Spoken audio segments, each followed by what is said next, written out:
Welcome to r/EntitledParents, where when these teens try and steal an Uber driver's motorbike, their entitled parents say they should be let off because they're just kids. They're just kids, I don't care. So, let me tell you a tale of two punk dumbbells and their trashy parents. To really set the stage though, allow me to talk about these two geniuses and their friends. So they were part of a group of around 10 kids aged between 12 to 15 years old. These kids were your typical group of young British yobs who always spent their time together committing varying degrees of criminal mischief and occasionally crossing a line to more serious crime. Now, the reason I paint you this picture is so you know that no matter what you read next, you know I'm not the jerk. I'm a delivery driver for Uber Eats, and I drive a motorbike. It's a big old bike for sure, despite only being a 500cc bike. I park up at a popular spot for both the delivery drivers who work there and the yobs who terrorize the locals. I go into the nearby KFC to pick up another order for the night. As I do, two of these yobs decided that they like my bike.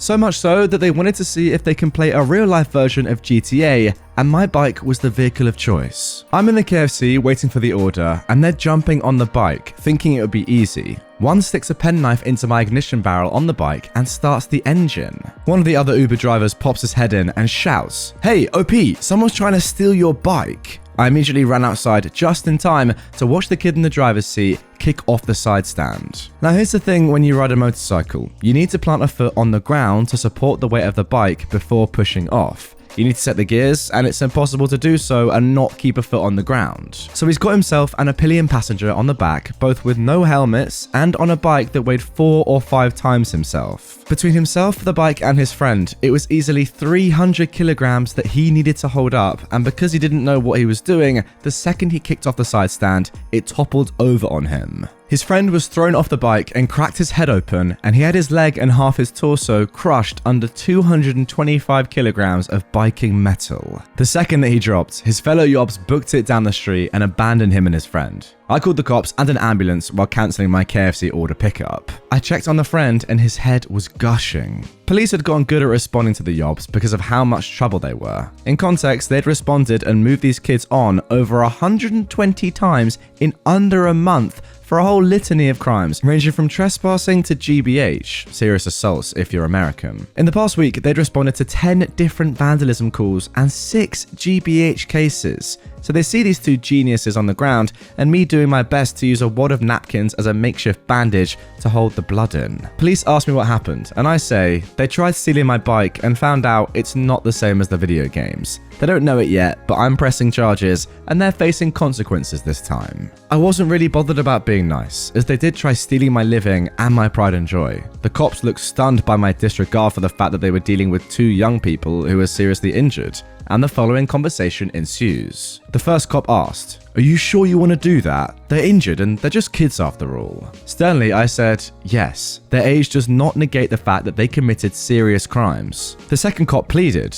"But you might screw up their lives." Well, they don't go to school, they commit crimes on the daily, and all you do is issue ASBOs, antisocial behavior orders. Time for a few real consequences. Do your job and start reading them their rights. Now the cops didn't like my tone, but they understood my anger and proceeded to read the kid under the bike his rights as the ambulance pulled up. They obviously tended to the unconscious kid first, and then one broke off to help the police tend to the kid that was under the bike. As they do, their parents, who had been alerted to the situation after the police called, then showed up, driving pretty recklessly and parking in a bus stop. They run in and look at the yob in pain and his friend unconscious. The father asks, "Why are you arresting them? They're just being stupid kids. We'll pay for the damages, I swear." I state, I'm having them charged because they aren't going to learn any other way. You'll also pay for the damage regardless of the outcome of this day. The father then says, "I'll only pay for the damages if you drop the charges." A cop says to him, "Sir, I'd advise you to pay for the damages. It might help him at sentencing." The mother then pipes up and goes, "How much time could he get without us paying?"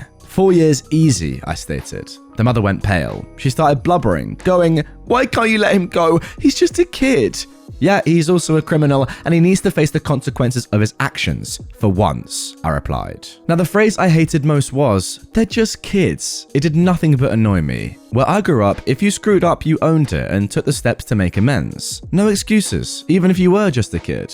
In my book, the excuse was nothing but a cop-out, and the reason that these yobs and their friends felt emboldened to commit non-stop crimes. It was the cheapest form of entitlement, and these kids needed to learn a lesson once and for all. In the end, the kid who was unconscious was charged as an accessory to all the crimes of his cohort after waking up from a week-long coma. The other kid was charged with theft of a motor vehicle and vandalism after he got out of the hospital with a broken leg. That was before police started taking complaints in the dozen about them and their friends, all of which were promptly rounded up and charged too. The parents paid for the damages to the bike to help reduce their sentencing and tried arguing that the kid had done enough to appease the law. In total, the kid who tried driving my motorcycle got 2 years in juvenile detention with a 3-year probation. The kid in the coma got 6 months with 18 months probation. The rest of the kids got anything ranging from hundreds of hours of community service to 4 years in juvenile detention based upon the amount of crimes they were charged with. Between the 10 of them, they racked up a grand total of 127 charges that they pleaded down to 3 charges each. Now, some might think that I was harsh in all this, but 2 years on, and the 2 kids who once tried stealing my bike were going to school finally. They apologized genuinely for their criminality and are doing better. So all in all, they learned their lessons, and they were set to try and succeed more despite their past behavior. Moral of the story is, when you excuse bad behavior, it allows for entitled behavior. When you punish it, it can stop people from acting worse before they cross serious lines. Yeah, you know what, OP, I completely agree with you. If you hadn't done something and put your foot down at this moment, who knows what these yobs would have gone on to do. In my opinion, it probably would have gone on to be a lot worse, as you say, and who knows what sort of crimes they could have actually gone and done. You are completely right though, it's the fact that their parents are saying, no, they're just kids, come on, let them get away with literally stealing a motorbike. That is the reason why they think they're allowed to do these things. Also, I don't know what's going on with the police here. Just because they're juvenile means the police are like, oh, come on, let's just calm down a little bit here. They're just kids as well. It's ridiculous. To be honest, from what you said at the end there, it sounds like you did all the kids a favor, despite the fact that they have enabling parents who have tried to get them out of trouble and probably have done multiple times in the past. But look, they're on a good path now, and that is thanks to you, so fair play. So-called grandmother demands I edit the obituary to include her son. This happened to me today and I'm still seething. For context, I just lost my mum to lung cancer this past Sunday after getting her home for at-home care just 2 days prior. I've been taking care of everything since then, including her beloved cat, while dealing with my own grief. The funeral home let me write the obituary due to how frazzled I was when we met with them. I only named those who I felt were closest to her, even double-checked with 2 of those. Confident with it, I sent it to their funeral home and they didn't edit it further, posting it on their site immediately. Now to what happened. I decided to take it easy since I'd been running on fumes for the better part of the week, sort of waiting for people to get back to me on some important matters. So while I'm just sort of relaxing with my furry little brother, I get a phone call. Caller ID shows it's my grandmother on my mum's ex-husband's side. I answer and she asks why I didn't name that ex-husband, aka her precious angel. I respond honestly, I couldn't figure out a good way to do so. This so-called relative of mine proceeds to get upset, saying that it will hurt him. Pretty much demands I edit the obituary to include this man who left us when I was 3 and hardly ever paid child support. A man who hasn't even bothered to get my number and call me to see how I, his so-called daughter, is doing. I calmly explained to her that I couldn't edit it, it's up on their site and out of my hands. She got mouthy with me and then told me to think about it before hanging up. Thankfully, the rest of the family is on my side and will chew her butt out. Now I have a migraine and feel more exhausted. And no, this isn't the first time she's tried to speak up for her son. The last time she did it around me, I was 16 and I called her out on it. Might update if anything interesting comes from this, but don't get your hopes up. Right now, I'm gonna chill. Well, good news, we do have a little update, and it's actually quite encouraging. You're going to want to sit down, people of Reddit, because I've got an update. So apparently, I found this out secondhand. My so-called father found out what she did and chewed her out. Between being ripped a new one by her precious angel, her grandkids, and the most respected member of the family, the old bat called me to apologize. Take that as you will, I'm calling it a win.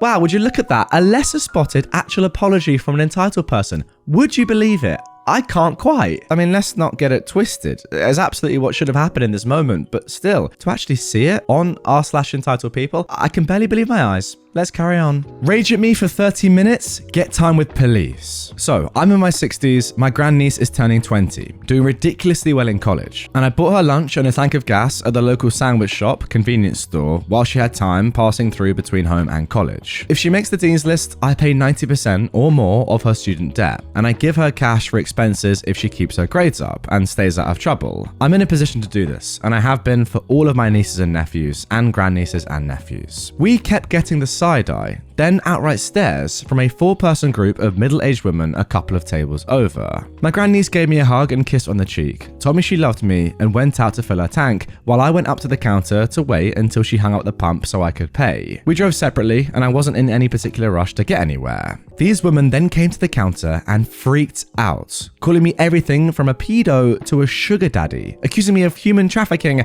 and I made the mistake of engaging long enough to tell them it was my grandniece, so then it turned into incest pedophile human trafficker. I wouldn't say anything after that, there's no point at all in arguing with idiots, but they actually blocked the door so I couldn't leave and raised such a commotion that the convenience store people called the police, but they wouldn't call the police. So when a police officer got there, they mobbed him. I had to wait until 2 other officers showed up to give my story. Then I called my grandniece and let the officer talk to her.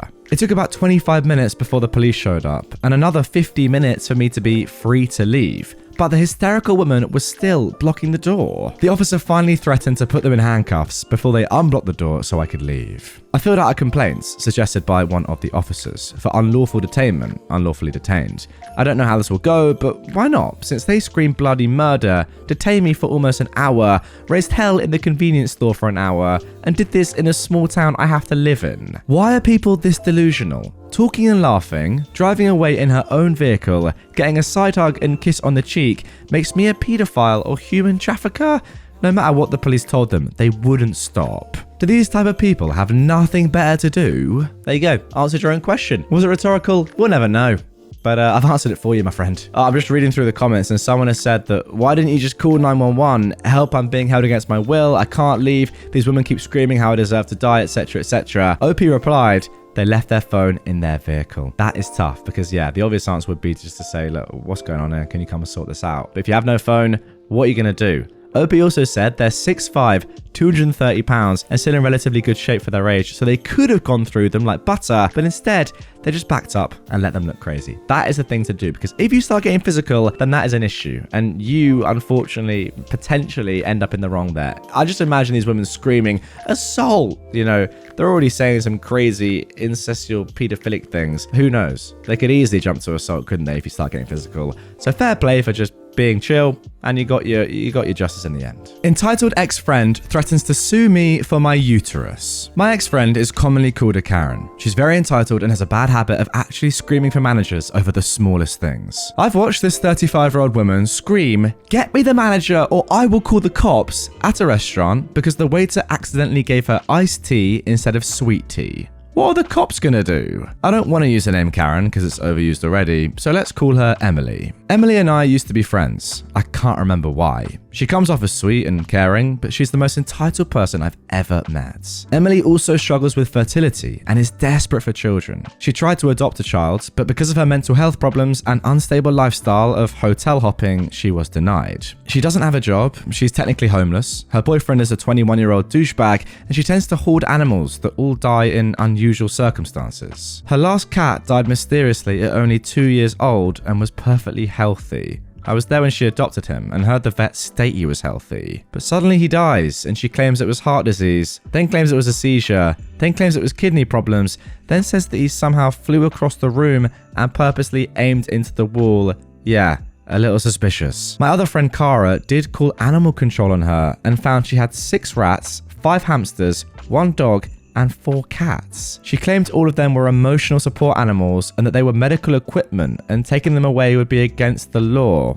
Big yikes. She is not well. A while ago, she was saying how desperate she is to have children and was talking about looking for a surrogate. She wanted someone to carry a child for her for free with a list of demands for the surrogate. all for free. Now, all of us but her know that isn't free. Human incubators isn't a free service, and mistreating anyone in that job is a good way to be in a legal battle. I listened because, well, me explaining the truth to her would be like me placing my head in a garbage disposal. Completely pointless and 100% painful. I make a comment how one day uterine transplants might become more successful and more common, and how great that would be. I bring it up because I'm not entirely in love with my uterus. I don't plan on ever having children, and I'm not against the idea of uterine donation. I still cannot find a doctor that would take away my baby-making abilities because I'm too young to make such a decision. I'm 27. I feel like if I wanted to change my mind, I would have before now. Not the point, sorry. I make the joke of me wanting to donate my uterus to someone who needs and deserves it, since I have no plans on using its baby-holding abilities.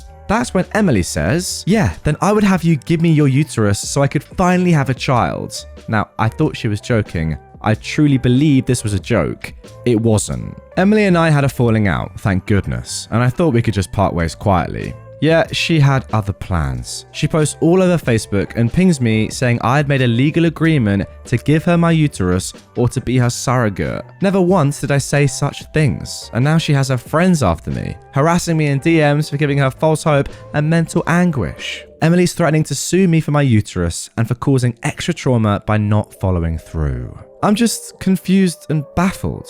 I'm also curious, how can she afford a lawyer if she can't afford food for her many animals? A lawyer's suddenly cheaper than I recall? But also, last time I checked, you can't be sued to give up a body part, can you? Especially if no legal agreement was ever made, right? I'm lucky to have a lawyer family friend. He's agreed to help set me up with a meeting with a colleague of his if this turns serious. I'm doubtful it will, but Emily is definitely having a public meltdown over our friendship ending. Oh, and yeah, I wish this was a fake story. I wish I was lying here. This person is not mentally sound, and she's threatened people over the most ridiculous things. This isn't a new behavior for her. In the past, she threatened to call CPS on someone online over a disagreement. She bragged about doxing the person's address to me and boasted about calling CPS on them for spending more time disagreeing with me than watching their child. This person Emily was threatening was a mother of a 14-year-old. It wasn't like she was neglecting attention to an infant or toddler or even a young child. Yeah, listen, maybe I shouldn't say this, but honestly, I don't know if Emily is entitled or like mentally unstable. And I know I'm not in a position to actually state that, but just based on what I'm seeing there, that lady is a little bit dodgy, and I wouldn't want to go anywhere near her. I mean, all I can say to you, OP, is knowing that she is actually mental, maybe you should have actually said nothing at all while she was venting about, I don't know, her surrogacy or needing a surrogate or wanting to become a mother. What is going on with her pet situation, by the way? That is actually serious. How is a cat dying after 2 years just randomly? And how is their means of death changing 4 or 5 times, ending up with them throwing themselves into a wall? Like, let's be honest, we all know what's going on there. And the more I speak about this right now, the more I'm realizing how serious that is. Yeah, like, what is this woman doing? I think either she's going to end up getting seriously hurt by herself or in prison. One of the two. And I don't know what's going to happen, but give me an update soon. I don't know. It's kind of weird preying on someone's downfall. I'm not doing that, but I would love to know what happens next with Emily. That's for sure. I mean, hopefully she just gets some help. That's what she really needs. Anyway, my friends, that's going to do it for this one. I hope you enjoyed this episode of Entitled People. If you did, and you want more content from me right away about Entitled People, then check out the link in the top line of the description or on screen right now. If you're new to the channel, hit the subscribe button, hit the follow button, whatever platform you're on, and I'll see you guys all tomorrow with a brand new Reddit episode.